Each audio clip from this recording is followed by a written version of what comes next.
In this video, Hans is gone, and we're going to talk about the Scorched's riskiest gamble yet. You'll see what I mean by the end of this video.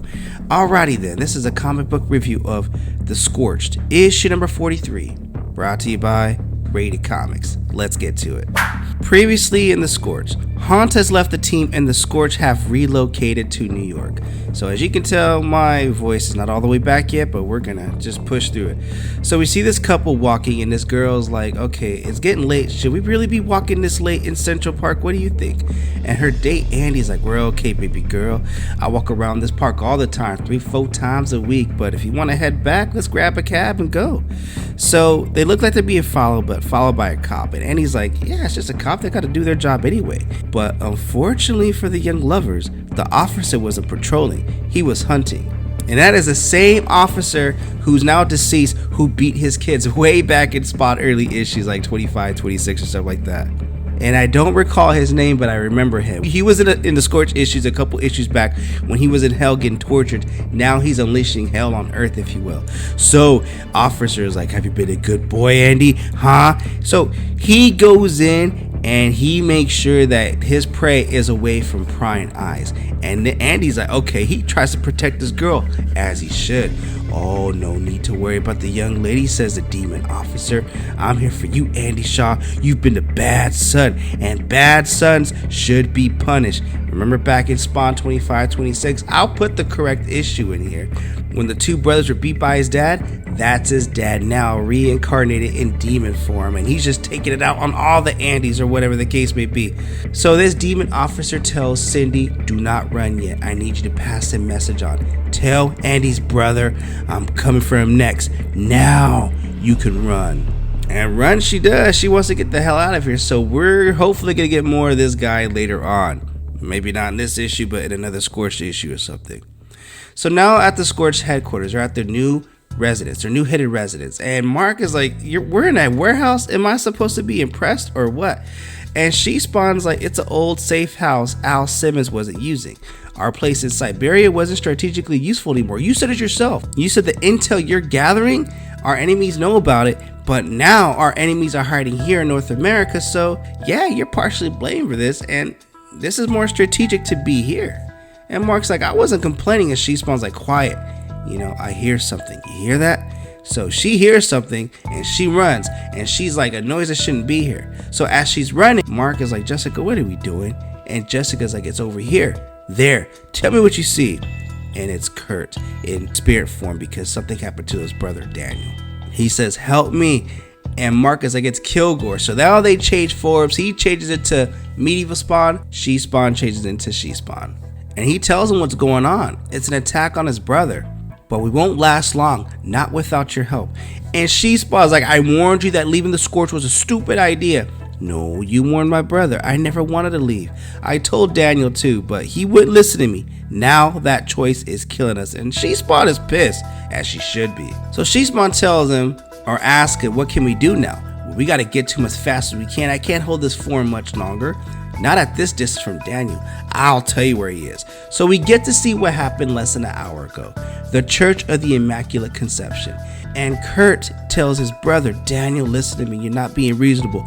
Get away from me. I told you, Kurt, I'm done with you and I'm done with everyone. So even in church, he's being bothered and he's not himself. So the father is like, okay, you good? He's like, I'm sorry, father. I'm just having a bad day. So the father looks at him like, well, you look troubled, son. We all have a traveled path. Where did you come from? Where's your parish? And Daniel's like, the church and I have been a bit estranged lately. And your last confession? Ooh, well, you know, Catholics, we got to confess. We haven't been, it's been some time, you know? So now the father's like, come on, let's help out your burdened soul. So Daniel goes into confession saying, I used to be a man of faith, wanting to serve God, to do good. Then something happened, something impossible. People got involved with, they didn't serve our Lord, yet I believe we were doing good. He's talking about being a member of the Scorch.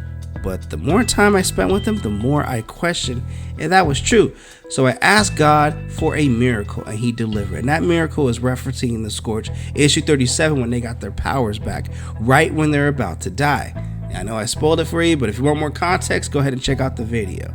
But even with all that miracle that happened, he still questions himself. So Daniel's like, I guess that's why I'm here, Father, to find some clarity.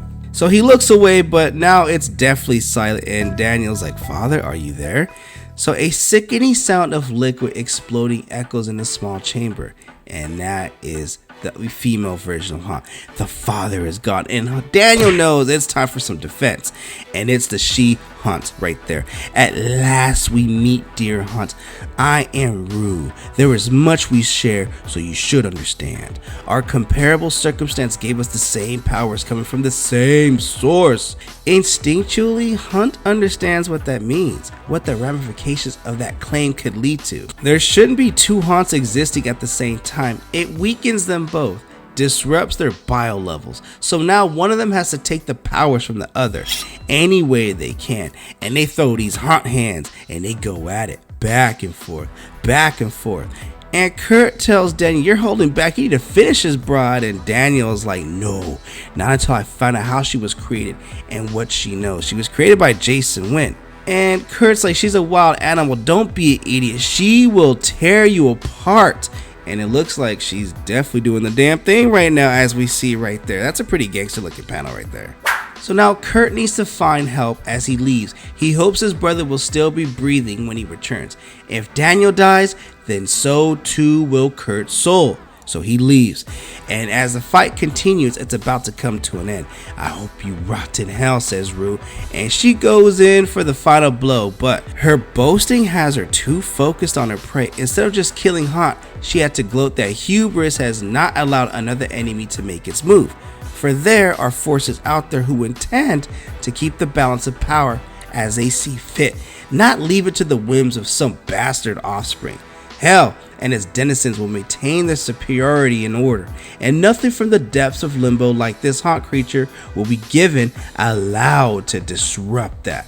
So now they go in, and it's like, damn, it's gone. Check on Daniel. And that is a Team Scorched right there. So She-Spawn goes up to Hunt and notices that he's going to need any help. So she asks Medieval to ask Marc if there's any suggestions on how to help him. But they want to know, Redeemer especially, what the other Hunt was. What was that took her? Sorry, not Redeemer. It was the Reaper that asked. And Redeemer's like, "Look like hell's doing. Maybe it's Queen Nyx." Elsewhere, Hunt wants to know, "Who the hell are you?" And it's Viscerator and Frank Bishop. What the hell? I thought they were dead, but I guess we gotta bring him back for the sake of the story. And Viscerator's like, "We are your saviors. You wouldn't have survived an attack by the entire Scorched team. You're not that strong yet, but you could be.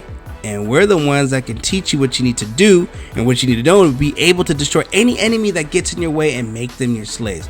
But right now, you can't defeat them, and neither can we. So let's join forces so we can get to that point. And the only way to do that is for all of us to become partners." And that is the end of Hunt is gone, and the Scorched is about to take on the riskiest gamble of yet. What you got think is a comic book? Comment below, let me know. And I also want to give a shout out to Miranda Humor, your favorite autistic war criminal. I want to thank you, Miranda, for stopping by our booth at San Diego Comic-Con. Miranda was a beautiful girl that stopped by our booth, said hi, and commented on, complimented us on our content as well as our booth setup too. So she was a joy to be around. So I just want to give you that shout out, okay? And also don't forget to check out RatedComics.com for some really cool limited print Rated Comics exclusives to add to your comic book collection. Support the art, support the industry, and I also want to give a shout out to Brent Fong for being a channel member. So thank you again for watching. Until the next upload.